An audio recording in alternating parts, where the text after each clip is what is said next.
Sa video natin ngayon mga maestro ay pag-usapan naman natin itong PBB 2022 SARO release. Ayan, update po yan ngayong araw, September 11, 2024. Upon checking po sa DBF, nakakita po tayo dito ng nag-iisang bagong opisina na narilisan po ng kanilang SARO para sa PBB 2022. Ayan, pero disclaimer lang po ulit no, sa mga follower subscriber po natin from DepEd, no, ito po ay hindi para sa atin, ito po ay sa ibang agency, ano po mga maestro, kasi baka magkaroon naman ng kalituhan.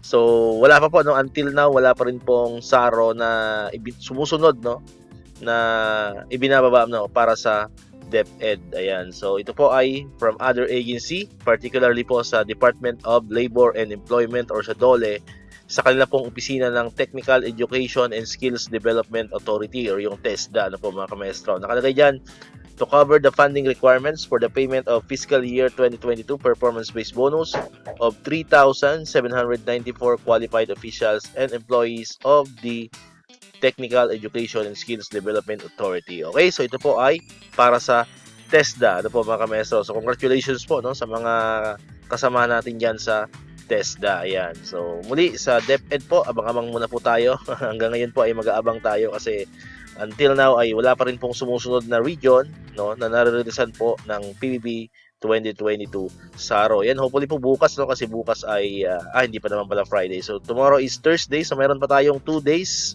Ayan.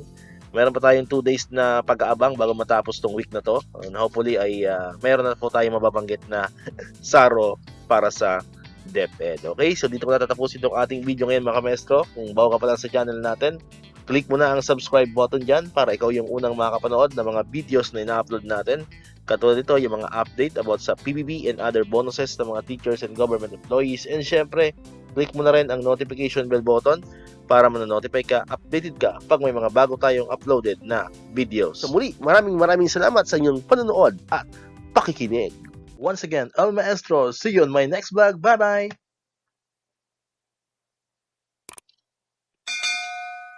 1, 2, 3, come on!